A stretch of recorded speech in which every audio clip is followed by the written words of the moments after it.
Something a bit different from bloody hunting and fishing today. Come out with a mate, and we're going to be continuing a fine old tradition of North Queensland, and we're going to be scratching for some tin. So up until about the 80s, there was the hills around North Queensland were filled with blokes out here just living rough. Yeah, mining tin, scratching tin, and they could still make a living wage. But the arse dropped out of the price in the 80s, and people stopped doing it.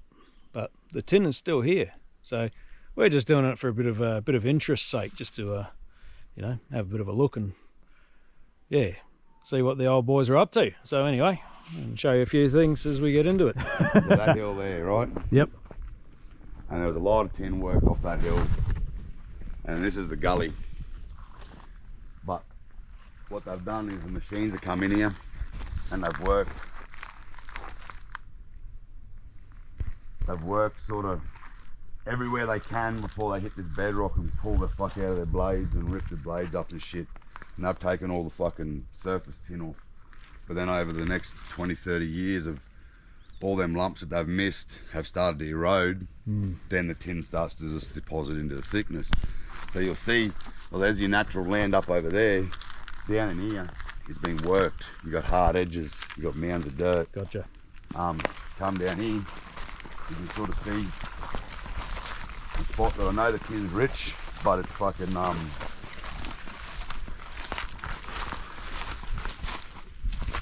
there's a lot of bedrock there, and we reckon that the machine didn't. They worked up to it and they worked around it, but they didn't actually fucking work through it because the fucking bedrocks come up out of the ground too high. Right, and they didn't want to wreck the blades and buckets. Yeah. So this whole centre here, they've worked all this.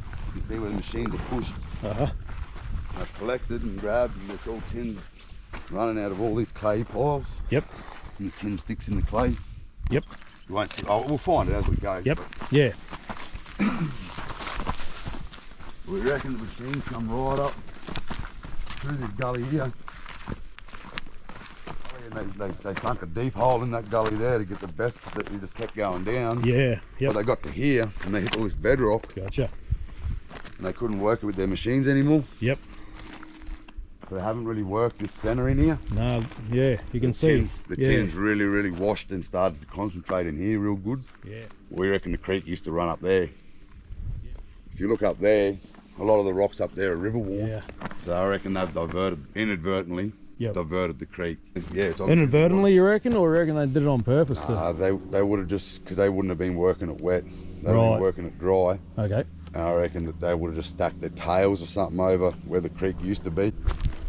Fluorite's starting to come out here. Okay. Yeah, right. It's broken down, it's not real quality fluorite. Okay. Bit of mica, bit of schist and mica coming out of there. But yeah, some of that's fluorite. You can tell that by the green, eh? Yeah, a bit of green in it. But shit, there's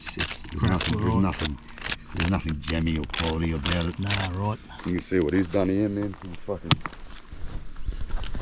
He's fucking pulled it right down to clay. Yeah. You still see the tin. There's still tin in there. Layer, like where there'll be just a little patch of 6 or 8 pieces of tin sitting in a circle that big. Right. And then you scratch underneath it, and the tin just thickens up underneath it. Right. So you're almost sort of specking for it on the surface first. Yeah, I know what to look for. It's shedding out of the clays. Yeah, gotcha. Like it's shedding out of, see how this is grey clay and then yellow clay. Yep. There'll be tin here, guaranteed. Right. Yep. To me, this is just bloody different kind of hunting, eh? Less stressful hunting. Yeah.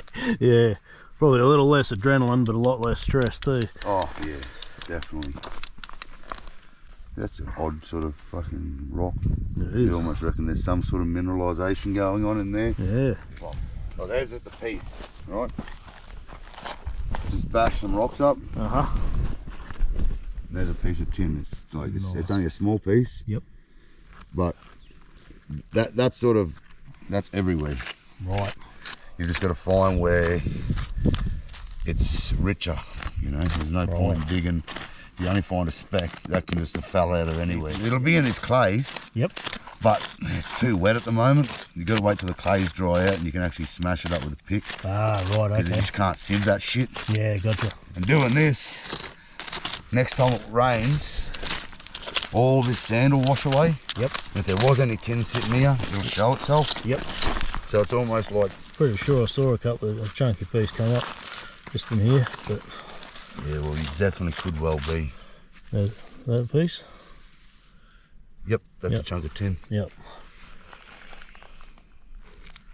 You can actually see it when the bloody sun gets that bloody face, eh? Yeah.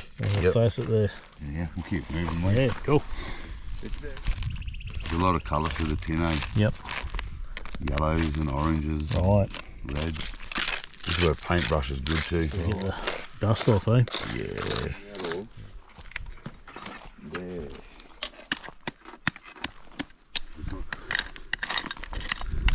If you keep following this crevice along, Yep. I reckon it's going to be somewhere in there. Yeah, you get in the next couple of crevices in there. Yep. And just sort of pull it apart. Yep.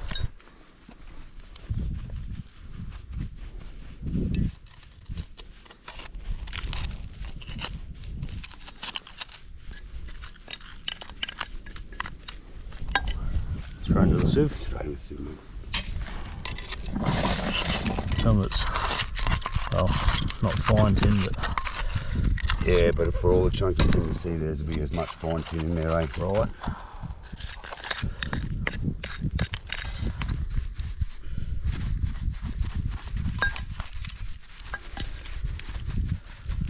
This is where you'll see the chunks sitting right in the very bottom, and you get your finger in there and pop them out. So the tin's always going to sit on the bottom then. Okay. Always going to sit on the bottom, so I just usually pull all the tops back. Mm-hmm. There's one there. Mm-hmm. Another one there. Good chunk. Generally always going to be stuck into the mesh. There's one. There's another one there, another ruby, half ruby tin, that fella. Yep. That bloke, that's his mate right here. Yep, they've usually got mates sitting pretty close by. You can be pretty confident, run your fingers across the tops. Yep. And grab dirt like that, yep. And you're 99% chance that you ain't got tin in there. Yeah, gotcha. Just hold him up to the sun, let everything fall down, pull it back a little bit. So yeah, that was what hung up in the sieve there. Go and get a plastic bag, start tucking it in, mate. So that, as the saying goes, is pay dirt. Well, that just little concentration of little tin nodules there. That is really what you want. And in here, look at that. Really rich little spot. This. It's all about using sun on dirt. Mm. And using like where your water's flowing this way, and Yep. the sun's behind us. Yep. So most of the time you're going to see the tin Just the glints of it. in like under the rock. So if you come from the other direction, you can't actually see where the tin will be sitting. 'Cause Yeah. the tin will be sitting here. Okay. Yeah. Yep. For instance. Yep. Yep. It's not there now, but This is why, well, part of the reason all this area was mined originally, was to make tin cans, which they filled with beer and brought back to the mine site with them. That must be 40 years old, that thing. And not too bad, Nick, for all that. There's your own little homemade sluice for washing the tin ore. It's a gold. It is actually a bought gold sluice. Oh, is it? Okay. Yeah. But I just lower the angle, Yep. Okay. slow the water flow down. Yeah. Gotcha. Burn things. And you'll see how the tin reacts, man. It will very rarely get past here. Okay. It'll jump and get to here, depending on how fast I load it. Yeah. Yep. By the time I'm finished, there'll only be a bit of tin in here, a little bit in here, maybe a speck in there, nothing in these two. Right. But it'll all be piled right up.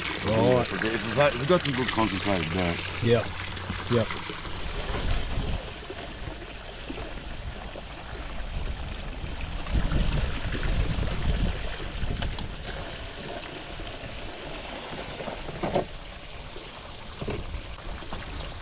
And so do you agitate it or do you just let the fuck? Yeah.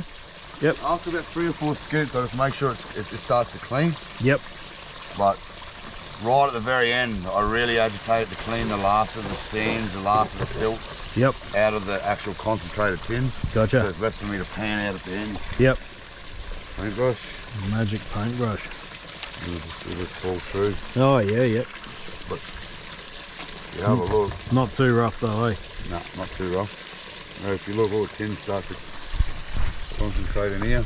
Oh yep. And that's only 3 or 4 scoops. There's a lot of sand in between that yet. Yep. Yeah, the tin's trying to jump, but it won't jump. Like you pull it backwards and forwards, Yep. it won't jump those ripples. Even sitting up on the very top like that. Yeah, okay. It won't jump those ripples. See, whereas all the other rocks will roll. Yeah. You bump these rocks Yep. and they roll. Yep. Final clean up, eh? Yep. You just drop. Because what we're going to do is get real aggressive here. Okay. As we get up this way, we want to make sure these are all nice and clean before we do that. Yep. So that if we bash anything over, Yep. it'll hole up. Got somewhere to sit. Yep. Start pushing it right up. Yep.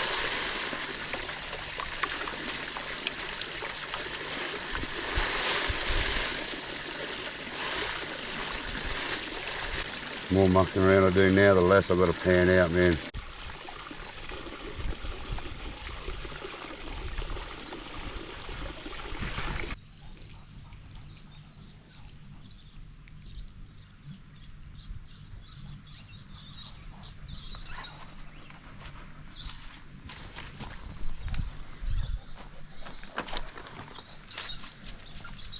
See all that sand moves off. Yeah. Yep. The tin won't move at all. Yep.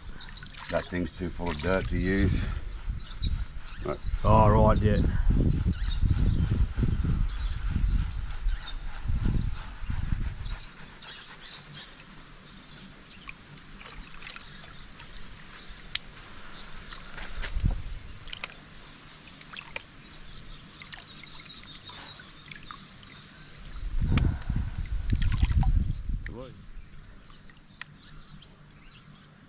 Yeah. Full of rubies. Yeah.